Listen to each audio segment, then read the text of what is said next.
자, 요즘 시장을 움직이는 그 이름, 매그니피센트 세븐 다들 들어보셨죠? 엔비디아, 애플, 마이크로소프트부터 테슬라까지.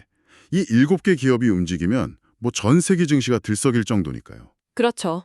사실상 21세기 경제의 엔진이라고 봐도 될 것 같아요. 워낙 강력한데 AI라는 새로운 연료까지 얻었으니까요. 이제는 이들의 방향을 이해하는 게 곧 시장 전체의 흐름을 읽는 거나 마찬가지가 됐죠. 맞습니다. 그런데 AI 열풍 때문에 이 기업들 주가가 너무 올라서 이제는 좀 비싸다 이런 인식이 꽤 있잖아요. 그래서 오늘 우리가 던져볼 질문은 조금 더 재밌는 지점에 있습니다. 이 거대한 거인들 틈에서 어쩌면 시장의 오해 때문에 역설적으로 가장 흥미로운 기회가 될 수 있는 기업이 과연 숨어 있을까? 한번 깊이 들여다보겠습니다. 네, 아주 흥미로운 접근입니다. 특히 이런 고성장 기술 기업들의 가치를 평가하는 게 이게 정말 까다로운 일이거든요. 과거 실적만으로는 미래의 극폭발적인 성장 가능성을 전혀 담아내지 못하니까요. 작년 성적표만 보고 올해 전교 1등할 학생을 고르라는 것과 비슷하다. 뭐 이런 말씀이시군요. 정확합니다. 그래서 뭔가 다른 평가 방법이 필요해요. 과거의 성적표가 아니라 미래를 내다볼 수 있는 일종의 예상 성적표 같은 거요. 네, 바로 그런 개념입니다. 그래서 오늘은 우리가 흔히 보는 PER, 주가 수익 비율 말고요. 조금 다른 렌즈를 사용해 볼 겁니다. 바로 1년 선행 주가 수익 비율이라는 도구죠. 선행 주가 수익 비율이라. 이름이 조금 어렵게 들리는데요. 그러니까 과거가 아니라 미래를 본다는 건 알겠는데 이게 구체적으로 뭐가 다른 거죠? 개념은 간단해요. 우리가 보통 보는 PER은 지난 12개월 동안 회사가 번 돈, 그러니까 순이익을 기준으로 현재 주가가 몇 배인지를 계산하잖아요. 네, 그건 과거 데이터죠. 맞습니다. 반면에 선행 주가 수익 비율은 애널리스트들이 예측하는 향후 12개월 동안 벌어들일 걸로 보이는 그 예상 순이익을 기준으로 계산하는 겁니다. 아하, 그러니까 이미 지나간 과거가 아니라 앞으로 벌 돈을 기준으로 지금 주가가 싼지 비싼지를 미리 따져보자는 거군요. 미래 가치를 현재로 살짝 당겨와서 보는 느낌이네요. 바로 그겁니다.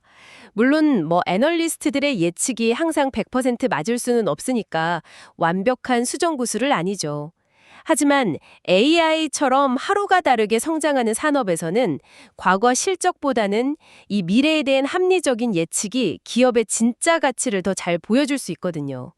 그리고 이 새로운 렌즈로 시장을 들여다보기 시작하면 우리가 가진 통념을 깨는 아주 재미있는 사실들이 보이기 시작합니다. 그래서 이 렌즈로 7개 기업을 쭉 비춰봤을 때 가장 먼저 눈에 띄는 건 뭔가요? 아마 대부분의 사람들은 당연히 엔비디아를 가장 먼저 쳐다보고 있을 것 같은데요. 그렇죠. 모두가 그렇게 생각하죠. AI 칩 시장을 거의 독점하다시피 하면서 지난 몇 년간 주가가 폭등했으니까요. 그런데 이 선행 주가 수익 비율 기준으로 보면 놀랍게도 엔비디아가 이 그룹 내에서 가장 비싼 주식이 아닙니다. 잠깐만요. 그건 좀 이상한데요. 아니, 지난 한두 해 동안 주가가 몇 배나 오른 게 엔비디아인데 제일 비싼 게 아니라뇨? 저 같은 일반 투자자가 보기엔 선뜻 이해가 잘 안 가는데요. 그게 바로 미래 예상 실적의 힘입니다. 현재 주가가 높은 건 사실이에요. 하지만 앞으로 1년 동안 벌어들일 걸로 예상되는 이익 증가 속도가 그보다 훨씬 더 가파른 거죠. 그렇군요. 그런 그 논리대로라면 현재 엔비디아 주가에 대한 논쟁은 거품이냐 아니냐의 문제를 넘어서 미래 이익 성장에 대한 시장의 믿음이 얼마나 강하냐의 문제로 봐야겠네요. 시장은 엔비디아가 지금 주가 상승률을 뛰어넘는 이익을 만들어낼 거라고 보고 있다는 뜻이니까요. 아주 정확한 해석입니다. 그리고 여기서 한 걸음 더 나아가서 전체 그림을 보면 더 흥미로운 패턴이 보여요. 우선 테슬라는 잠시 옆으로 빼놓고 봐야 합니다. 워낙 독보적이어서요. 테슬라는 또 왜 그런가요? 테슬라는 내년 예상 실적 대비 거의 180배에 달하는 가격에 거래되고 있거든요. 180배요? 네, 사실상 미래의 성장성, 그중에서도 자율주행이나 로봇 같은 그 꿈에 대한 가치가 대부분이라서 다른 기업들이랑 같은 잣대로 비교하기가 좀 어렵습니다. 일종의 명예의 전당 같은 곳에 따로 있는 셈이죠. 와, 180배라니 정말 엄청나네요. 알겠습니다. 그럼 테슬라를 제외한 나머지 5개 기업, 그러니까 엔비디아, 애플, 마이크로소프트, 알파벳, 아마존은 어떤가요? 바로 그 지점이 중요합니다. 이 5개 기업은 놀랍게도 내년 예상 실적의 25배에서 30배 사이라는 아주 좁은 구간에 옹기종기 모여 있어요. 와, 정말요? 네, 마치 고급 아파트에 로열층에 다 같이 입주해 있는 것처럼요. 25배에서 30배 사이라 그럼 이 그룹 안에서는 사실상 큰 차이가 없다는 건가요? 예를 들어 마이크로소프트랑 알파벳은 둘 다 AI의 핵심 주자인데 시장은 둘의 미래를 거의 비슷하게 보고 있다는 뜻으로 해석해도 될까요? 네, 흥미로운 지적입니다. 현재로서는 시장이 이들의 AI 수익화 속도나 클라우드 시장에서의 경쟁 구도를 거의 동밀선상에 놓고 가격을 매기고 있다는 의미죠. 그래서 이 25배에서 30배 구간이 일종의 프리미엄 빅테크가 마땅히 받아야 할 가치의 기준선처럼 형성된 겁니다. 기준선이라 재밌는 표현이네요. 시장이 이들에게 부여하는 프리미엄의 평균값이라고 볼 수 있죠. 그럼 다들 그 기준선 근처에 모여 있다는 건데 그런데 우리가 처음 시작할 때 숨은 기회를 찾아보자고 했잖아요. 다들 비슷하면 기회는 없는 것 아닌가요? 아닙니다. 바로 그 기준선이 있기 때문에 그 기준선에서 벗어난 단 하나의 기업이 훨씬 더 눈에 띄게 되는 겁니다. 다른 기업들이 모두 25층에서 30층 사이에 모여 있을 때 유일하게, 정말 유일하게 혼자 훨씬 낮은 층에 있는 기업이 하나 있어요. 그게 바로 메타 플랫폼수군요. 맞습니다. 메타는 이 그룹에서 유일하게 역사적으로도 합리적인 수준이라고 평가받는 밸류에이션에 거래되고 있습니다. 여기서부터 우리의 진짜 질문이 시작되는 거죠. 왜 메타만 이렇게 저렴한 걸까? 네, 이게 시장에 뭔가를 놓치고 있는 절호의 기회일까요? 아니면 우리가 모르는 심각한 위험이 있다는 경고 신호일까요? 그게 핵심이겠네요. 시장이 바보가 아닌 이상 분명히 메타를 이렇게 싸게 평가하는 이유가 있을 텐데요. 그 배경에는 투자자들의 아주 깊고 어쩌면 본능적인 우려가 자리 잡고 있습니다. 현재 메타는 AI 컴퓨팅 인프라, 그러니까 AI를 구동하기 위한 데이터 센터나 슈퍼컴퓨터 같은 기반 시설에 그야말로 수백억 달러를 쏟아붓고 있거든요. 근데 AI가 대세인데 투자를 많이 하는 건 당연한 것 아닌가요? 마이크로소프트나 구글도 다들 그렇게 하고 있잖아요. 도대체 메타의 지출이 왜 유독 투자자들을 불안하게 만드는 거죠? 그 지출의 규모와 방식 때문입니다. 메타의 경우엔 중요한 변곡점이 생겼는데 이전까지는 회사가 벌어들이는 그 막대한 현금 흐름 안에서, 즉 자기 주머니 사정 안에서 지출을 했어요. 그런데 최근 들어 그 범위를 넘어서기 시작했다는 신호가 나왔습니다. 바로 장부의 부채까지 활용하기 시작했다는 점이죠. 잠깐만요. 장부의 부채요? 그건 또 뭔가요? 아까 선행주가 수익 비율처럼 이것도 좀 쉽게 설명해 주실 수 있을까요? 회계 용어는 너무 어렵습니다. 물론입니다. 가장 쉽게 비유하자면 공식적인 가계부에 기록되지 않는 빚이라고 생각하시면 돼요. 아, 가계부에 안 쓰는 비죠? 네. 회사의 공식 재무제표에는 바로 드러나지 않지만 실질적으로는 갚아야 할 의무가 있는 계약이나 채무 같은 것들이죠.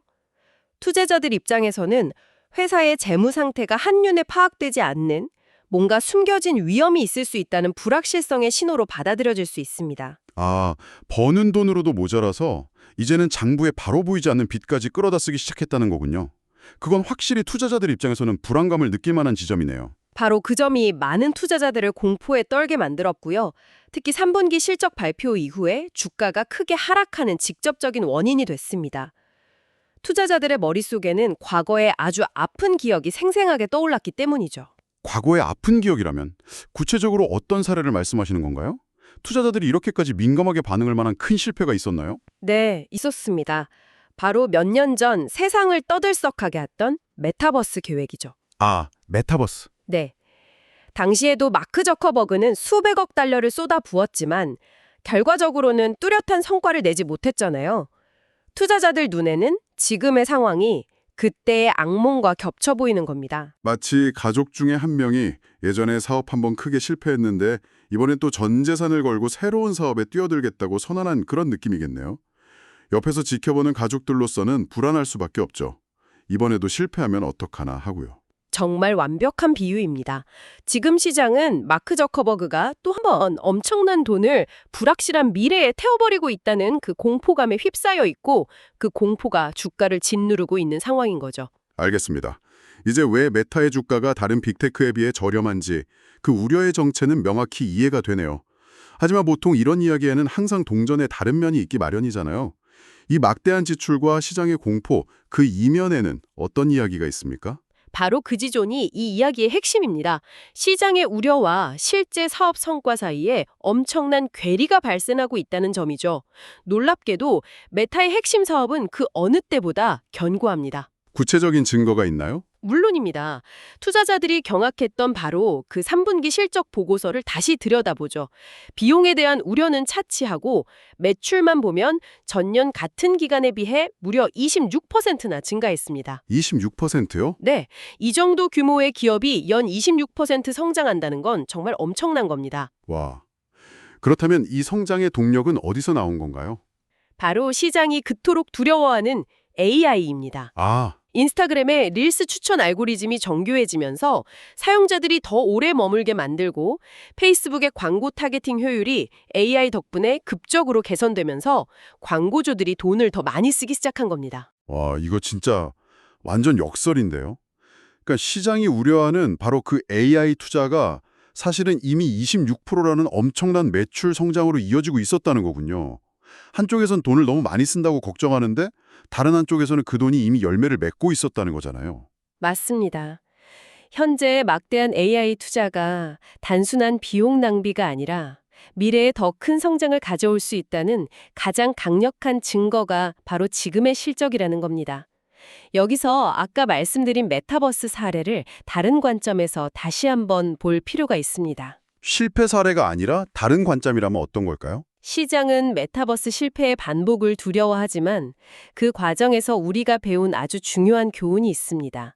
바로 메타가 메타버스에 대한 막대한 지출을 줄이겠다고 선언하자마자 회사는 순식간에 다시 현금 창출 기기로 돌아왔다는 사실입니다.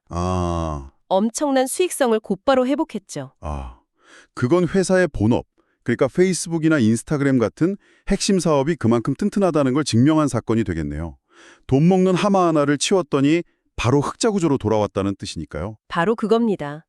최악의 시나리오를 가정해서 이번 AI 투자가 만에 하나 기대에 미치지 못하는 결과로 이어진다고 하더라도 메타가 마음만 먹고 지출을 줄이면 언제든 다시 높은 수익성을 회복할 수 있는 저력이 있다는 것을 과거의 사례가 명확하게 보여주는 셈입니다. 즉, 리스크가 분명히 존재하지만 그 리스크를 감당할 수 있는 강력한 안전마진을 갖추고 있다는 거죠. 그렇군요. 결국 메타를 둘러싼 상황은 시간과 관점의 문제라고 정리할 수 있겠네요. 단기적인 시각으로 보면 지출과 부채라는 불확실성이 크게 보이지만 조금 더 긴 호흡으로 보면 AI로 인한 성장과 본업의 견고함이라는 다른 그림이 보일 수 있다는 말씀이시군요. 정확합니다. 현재 시장의 부정적인 심리를 고려하면 단기적으로는 AI 전략에 대한 우려 때문에 주가가 더 하락하거나 횡보할 수도 있습니다. 이런 변동성은 투자자에게 상당한 인내심을 요구하죠. 하지만 그 변동성 너머에 있는 두 가지 근본적인 사실을 기억해야 합니다. 첫째, 핵심 사업이 AI를 통해 이미 강력하게 성장하고 있다는 점. 그리고 둘째, 과거 위기에서 증명됐듯이 지출을 통제하면 언제든 수익성을 회복할 수 있는 막강한 기초 체력을 가졌다는 점입니다. 자, 그렇다면 이 모든 정보가 여러분에게는 무엇을 의미할까요? 이제 이 질문을 스스로에게 던져볼 시간입니다. 만약 여러분이 단기적인 주가 변동성을 견뎌낼 수 있고 예를 들어 5년 정도의 장기적인 관점을 가질 수 있다면 메타는 현재의 우려가 거쳤을 때 시장 평균을 헐쩍 뛰어넘는 수익을 안겨줄 잠재력이 있는 투자처가 될 수 있습니다. 지금의 불안감이 사라졌을 때 주가는 지금보다 훨씬 높은 곳에 가 있을 테니까요. 반면에 그런 불확실성과 변동성을 감당하기 어렵다면 굳이 이 위험을 감수할 필요는 없습니다. 이미 AI 트렌드를 통해 확실하게 수익을 내고 있고 그 성과가 시장의 환호를 받으며 주가에 반영되고 있는 엔비디아 같은 다른 훌륭한 선택지가 있으니까요. 이건 어느 쪽이 옳고 그르냐의 문제가 아니라 투자자 본인의 성향과 시간 계획에 대한 질문인 셈이죠. 오늘 이야기 한번 정리해 보겠습니다. 우리는 매그니피센트 세븐이라는 거대한 기업들 사이에서 과거가 아닌 미래 예상 실적이라는 새로운 렌즈를 통해 흥미로운 사실을 발견했습니다. 바로 메타 플랫폼즈가 다른 기업들에 비해 상대적으로 저평가되어 있다는 점이었죠. 그리고 그 이유는 AI에 대한 막대한 투자와 그에 따른 시장의 깊은 우려 때문이었습니다. 과거 메타버스 투자의 실패 경험이 일종의 트라우마처럼 투자자들의 발목을 잡고 있었던 거고요. 이면을 들여다보니 그 막대한 AI 투자가 이미 26%에 달하는 견고한 매출 성장으로 증명되고 있었고 과거의 위기 극복 사례는 회사의 강력한 기초 체력을 보여주고 있었습니다. 이 모든 논의는 결국 우리에게 투자의 본질에 대한 아주 근본적인 질문 하나를 던져줍니다. 어쩌면 모든 위대한 투자는 바로 이 질문에서 시작되는지도 모르겠습니다. 어떤 질문인가요? 당신은 현재의 확실한 트렌드를 타고 막대한 수익을 올리고 있는 기업에 베팅하시겠습니까? 아니면 오늘의 불확실성과 시장의 오해를 감수하더라도 그 트렌드의 미래 자체를 소유하기 위해 막대한 투자를 감행하는 기업에 베팅하시겠습니까? 전자가 엔비디아라면 후자는 메타에 비유할 수 있겠군요. 현재의 왕이냐 미래의 왕좌를 노리는 도전자냐의 선택처럼 들리기도 합니다. 그렇습니다. 오늘의 확실한 성공에 비용을 지불할 것인가? 아니면 내일의 불확실한 가능성에 용기를 투자할 것인가? 어쩌면 이것이 바로 선구적인 투자와 위험한 도박을 구분하는 기준이 아닐까 한 번쯤 깊이 생각해 볼 문제입니다.